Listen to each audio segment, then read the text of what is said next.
యేసు ఈ మాటలు చెప్పి తన శిష్యులతో కూడా కెద్రోను వాగు దాటిపోయాను. అక్కడ ఒక తోట ఉండెను, దానిలోనికి ఆయన తన శిష్యులతో కూడా వెళ్ళెను. చిన్న ప్రార్థన. ప్రభువా, ఈ దినదాసులు కూడా బలహీనుడు, ఈ బిడ్డలు కూడా బలహీనుడు నాయన. అయినను మా బలము నీవే, మా ఆధారం నీవే, మా ఆశ నీవే, మా నిరీక్షణ ఆధారం నీవే. ఈ శిలువ దగ్గరికి వచ్చాం. ఈ శిలువ విలువను అర్థం చేయండి మా జీవితాల్లో. ప్రభువా, మేము ఆ శక్తిని పొందుకొని నీ బిడ్డలుగా బ్రతకడానికి నీ హస్తం చాపండి. ఈ వాక్యాన్ని మాకు బోధించండి. తగినటువంటి శక్తి నీ దీనదాసుడిని బలిపీఠ మీద నన్ను విరగొట్టి నలగొట్టి దంచి అగ్నితో కాల్చి పవిత్రపరిచి వాడుకోండి. యేసు నామములో ప్రార్థిస్తున్నాం. ఆమేన్. ఆమేన్. యేసు ఈ మాటలు చెప్పి శిష్యులతో కూడా కెద్రోను వాగు దాటిపోయాను. కెద్రోను వాగు దాటిపోయాను. కెద్రోను వాగు ఈ దృష్టిలో గుర్తుపెట్టుకోండి. అక్కడ ఒక తోట ఉండే. ఈ తోటను కూడా మీరు గుర్తుపెట్టుకోండి. తోటలు హల్లెలూయా. 3 తోటలు చెప్తాను గబగబా. ఆదికాండం 2వ అధ్యాయం 8వ వచనం. ఆదికాండం 2వ అధ్యాయం త్వరగా వాక్యం తీసిన వాళ్ళు. దేవుడైన యెహోవా తూర్పున ఏదెనులో ఒక తోట వేసి తాను నిర్మించిన నరుని దానిలో ఉంచెను. ఓకే, ఈ తోట అవిధేయపు తోట. హలో, ఈ తోట అవిధేయపు తోట. మానవుడిని దేవునిగా చేసి ఒక తోటను అప్పగించాడు దేవుడు, ఏదైనా తోట. ఆ తోటలో మానవుడు అవిధేయుడై దైవ ఆత్మను కోల్పోయి దురాత్మకు బానిసైపోయిన తోట ఈ తోట. నెంబర్ 1 ఇక్కడ మీరు గుర్తుపెట్టుకోండి. 3 తోటలు చెప్పిన తర్వాత వాగు దగ్గరికి వెళ్తాను. ఆయన కెద్రోను వాగు దాటి వెళ్ళాను. అక్కడ ఒక తోట ఉంటాడు. అక్కడ ఒక తోట ఉంటాడు. మొదటి తోట అవిధేయపు తోట, దేవుడికి దూరమైన తోట, సాతానికి బానిసైన తోట. కుటుంబము సాతాని కింద బానిసలుగా బ్రతికిన తోట, దేవుని శాపానికి గురైన తోట. నెంబర్ 1. రెండవ తోట మనం ఇప్పుడు చదువుకున్నటువంటి తోట విధేయపు తోట. చదువు వల్ల యోహాను సువార్త 18వ అధ్యాయం 1వ వచనం. యేసు ఈ మాటలు చెప్పి తన శిష్యులతో కూడా కెద్రోను వాగు దాటిపోయాను. అక్కడ ఒక తోట ఉండెను. ఆ తోట గెత్సేమనే తోట. ఈ తోట ఏంటి? గెత్సేమనే తోట. గెత్సేమనే తోటలో దైవ కుమారుడైన యేసుక్రీస్తు వారు ఆ రాత్రి, తండ్రి ఈ పాత్ర తొలగించు అన్నాడు. ఈ పాత్ర తొలగించు అన్నాడు. నువ్వు తొలగించగలవు, నువ్వు శక్తివంతుడు, నీకు అసాధ్యమైన ఏది నాకు తెలుసు. నేను శరీరంలో ఉన్నాను. ఇప్పుడు ఈ పాపమును నేను స్వీకరించాలి. ఎందుకంటే ఎందుకు ఆ మాట అంటే భయపడాలా. వినండి, పాపాన్ని స్వీకరిస్తే చంపుతారు, కొడతారు, శిక్ష విధిస్తారు, శిలువలాగానని కాదు. కానండి, ఒక్కదానికి భయపడ్డాడు, దేవునికి దూరమైపోతాడని భయపడ్డాడు. మానవుడు పాపంలోనికి వెళ్ళినప్పుడు దేవుడు మానవుడికి దూరమైపోతాడు. అందుకని అన్నాడు, నాకు నీకు దూరం ఉండడం నాకు ఇష్టం లేదు కనుక ఈ తోటలో నేను ఈ పాత్ర తీసుకోను అన్నాడు. అప్పుడు ప్రభువు ఆ సైతానుని, ఆ నరకాన్ని సైతాను స్వాధీనం చేసుకొని ఈడ్చుకెళ్తున్న జనాలు చూపించినప్పుడు, అప్పుడు ఆ దర్శనాన్ని చూసినటువంటి యేసుక్రీస్తు ప్రభువు వారిని దూత బలపరుస్తా ఉన్నది. అప్పుడు అన్నాడు, నా ఇష్టం కాదు, నీ చిత్తమే. నీ చిత్తమే. నా ఇష్టమైన ఈ పాపము మాత్రం నాకు వద్దు, కానీ నీ చిత్తానికి నేను లోబడుతున్నాను. ఓకే, ఈ తోటకు ఒక పేరు పెడదాం, విధేయత తోట. మొదటి తోట అవిధేయత తోట, శాపము తెచ్చుకున్న తోట, పాపి అయిపోయి సాతానికి బానిస అయిపోయి సాతానికి జయించిన తోట, దేవుడిని ఏడిపించిన తోట. ఈ తోట విధేయులై దేవుడు లోబడి మానవులందరినీ కూడా విధేయులుగా చేయడానికి ఆయన రక్త నాళాలను చిక్కిపోయి ధారాలుగా చెమట రూపంలో కాల్చిన తోట. మూడవ తోట చెప్తా. నేను క్లుప్తంగా చెప్పి క్లోజ్ చేసి ఈ సమయాన్ని నడిపింపుకు నేను శ్రీమన్ గారికి అప్పగించాలనుకుంటారా. మూడవ తోటల గురించి చెప్తా.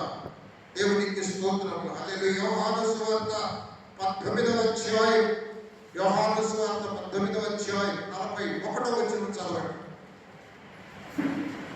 ఆయనను సిలువ వేసిన స్థలములో ఒక తోట ఉండెను. ఆయనను సిలువ వేసిన స్థలంలో ఒక తోట ఉండేను. ఒక తోట గుర్తుపెట్టుకోవాలి మీరు.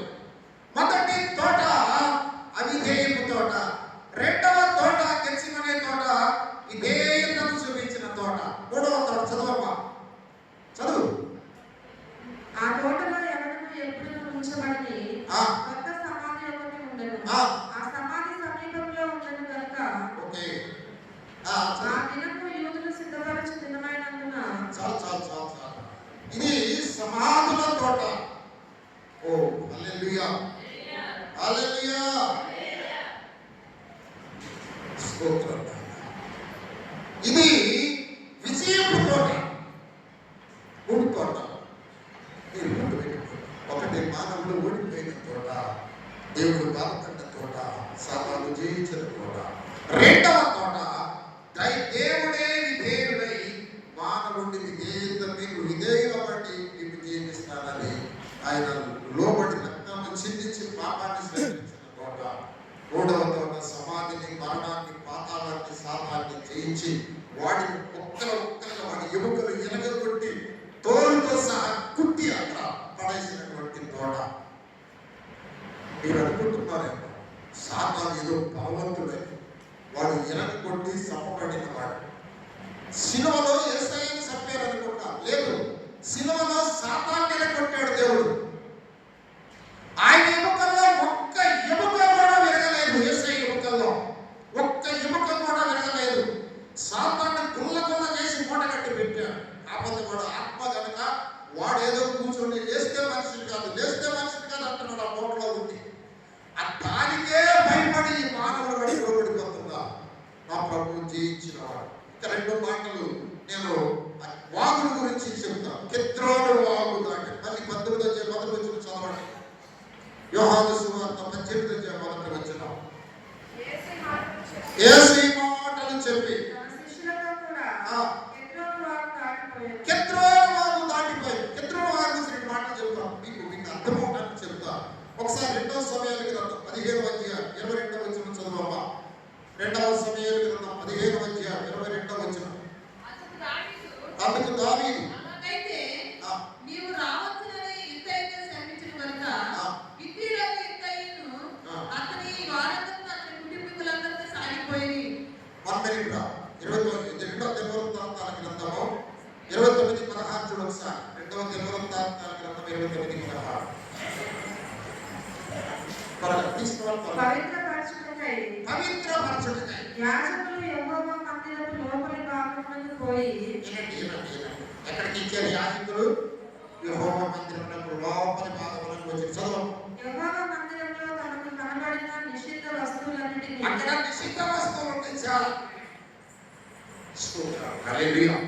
అక్కడ దేవుని మందిరంలో నిషిద్ధ వస్తువులు ఉంటాయి, నిషిద్ధ హృదయాలు ఉంటాయి, నిషిద్ధ క్రియలు ఉన్నాయి, పాప సంబంధమైనటువంటి అపవిత్రపు పాత్రలు ఉన్నాయి, కల్మషముతో నిండినటువంటి చాలా నిషిద్ధమైన దేవుని మందిరంలో చదవరా. యెహోవా మందిరపు ఆవరణలోకి తీసుకొని రాగా ఆ నిషిద్ధ వస్తువులన్నీ నేను నిషిద్ధ వస్తువునే, మీరు నిషిద్ధ వస్తువు లేదా? దేవుని పరమక రాజ్యానికి పరిశుద్ధులుగా యోగ్యులకు కాదు మనం. లేవీయులు వాటిని ఎత్తి కిద్రోను వాగులో పారవేసి. ఓకే, దేవునికి స్తోత్రం. చెడిపోయినవి, నిషిద్ధమైనవి, పనికిరానివి కిద్రోను వాగులో పారవేశారు. కిద్రోను వాగు పాడైపోయినవి పడేసే వాగు. ఆ రాత్రి ఆయన కిద్రోను వాగు దాటెను. గుర్తుపెట్టుకోవాలి మీరు ఈ మాట. ఆ రాత్రి ఆయన కిద్రోను వాగు దాటెను. ఇంకొక మాట కూడా 2వ సమయాల గ్రంథం 19వ అధ్యాయం 15వ వచనం చదవమ్మా. త్వరగా క్లోజ్ చేస్తున్నా. 2వ సమయాలు 19:15. యూదావాడు యూదావాడు రాజును ఎదుర్కొనుటకును రాజును నది అవతల వచ్చుటకును ఆ. గిల్గాలుకు వచ్చింది. ఆ, అంతలో త్వరగా. బహురీనునకున్న బెన్యామీనుడు గేరా కుమారుడైన ఆ. షిమీ త్వరపడి ఆ. రాజైన దావీదును ఎదుర్కొంటకై యూదా వారితో కూడా వచ్చెను. ఆ. అతని యొద్ద 1000 మంది బెన్యామీనులు ఉండిరి. ఆ. మరియు సౌలు కుటుంబమునకును సేవకుడగు సీబాయను అతని 15 కుమారులను అతని 20 మంది దాసులను వచ్చి రాజు ఎదుట నది దాటిరి. రాజు ఇంటి వారిని అవతలకు దాటించుటకును రాజు దృష్టికి అనుకూలమైన దానిని చేయటకును రేవు పడవను ఇవతలకు తెచ్చియుండిరి. అంతటా గెరా కుమారుడు షిమీ వచ్చి రాజు యోర్దాను నది దాటిపోగానే అతనికి సాష్టాంగపడి, నా ఏలినవాడా, నేను చేసిన ద్రోహము నా మీద మోపకుము. నా ఏలినవాడను రాజులకు నీవు యెరూషలేమును విడిచిన వేళ నీ దాసులకు నేను మూర్ఖించి చేసిన దోషమును జ్ఞాపకముంచుకొను. 33వ వచనం కూడా చదువురా. 33వ వచనం, 19, 30. రెండవ రోజు. యెరూషలేములో నా యొద్ద నన్ను నిలిపి పోషించదను. నీవు నాతో కూడా నది దాటవలెనని రాజు బర్జిల్లైతో సెలవీయగా, బర్జిల్లయి రాజులకు నీతో కూడా యెరూషలేమునకు వచ్చుటకు ఇక నేను ఎన్ని దినములు బ్రతకబోదును? నేటికి నాకు 80 ఏళ్ళు ఆయను. సుఖ దుఃఖములకున్న భేదమును నేను గుర్తింపగలనా? చాలు చాలు. ఇక్కడ మీరు ఏం చెప్తున్నారంటే దావీదు మహారాజు కిద్రోను వాగు దాటాడు. దావీదు మహారాజు కిద్రోను వాగు దాటాడు. 2 సమయాలు 15:22 కూడా కిద్రోను వాగు దాటుతూ ఆయన ఏడుస్తూ దావీదు మహారాజు వెళ్తామండి. ఎందుకంటే అక్కడ తన కుమారుడైనటువంటి, తన జ్యేష్ఠ కుమారుడైనటువంటి ఎవరంటే ఆయన దావీదు జ్యేష్ఠ కుమారుడు అమ్మ నేను ఎవరైనా గుర్తు చేస్తారా? వచ్చే ఇవ్వండి, యోవాబు చంపిన జ్యేష్ఠ కుమారుడు. ఇవ్వండి, పెద్దవాడు, ఆయన వెంట్రుకలు మోకాళ్ళ వరకు ఉండే అబ్షాలోముని చంపేస్తాడు సైనికుడు. తన కొడుకుని చంపేస్తే ఏడ్చుకుంటూ కిద్రోను వాగు దాటి వెళ్తాడు దావీదు. ఇవ్వండి, ఇక్కడ కొన్ని మాటలు చెప్పాలి కానీ కొద్ది సమయం లేదు, నేను క్లోజ్ చేస్తూ ఉంటాను. దావీదు కిద్రోను వాగు దాటి తన కుమారుడి కోసం ఏడుస్తూ వెళ్తాడు. యేసయ్య కిద్రోను వాగు దాటి తండ్రిని సంతోషపరుస్తానికి ఆయన బ్రతికి వస్తాడు. హల్లెలూయా. అబ్షాలోము అయితే చనిపోతే దావీదు కిద్రోను వాగు ఏడుస్తూ వెళ్ళిపోతాడు. కిద్రోను వాగు దాటి నా ప్రభు అయిన యేసయ్య అబ్షాలోమునే కాదు, మనం అందరినీ బ్రతికించుకొని మన పాపాలంతా వాగులు తొక్కేసి ఆయన మనల్ని పరలోక రాజ్యం చేస్తాను శివుడు. హల్లెలూయా.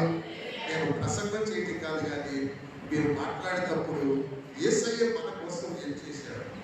మనం ఎవరిని మొదటి తోటలో ఊడిపోయిన మనుషులు మనం ఎవరిని ఎచ్చేవనేటువంటి ఆ తోటలో, ఆ వనములో మనము ఆ ప్రభు పాద సన్నిధిలో ఆయన కాచిన రక్తంలో పుట్టినటువంటి పరిశుద్ధమైనటువంటి మొక్కలు, పరిశుద్ధ మొక్కలు, ఆయన రక్త విత్తులో నుంచి, ఆయన రక్తంలో నుంచి కొనబడినటువంటి హల్లెలూయా. మన పాపాలన్నీ ఈ మందిరంలో ఉన్న నిషిద్ధమైనటువంటి పాపాలన్నీ కిద్రోను వాగులో పొక్కబడిన వారిని మనము కనుక ఆయన శిలువ దగ్గర ప్రతి ఒక్కరు పార్టిసిపేట్ చేద్దాం.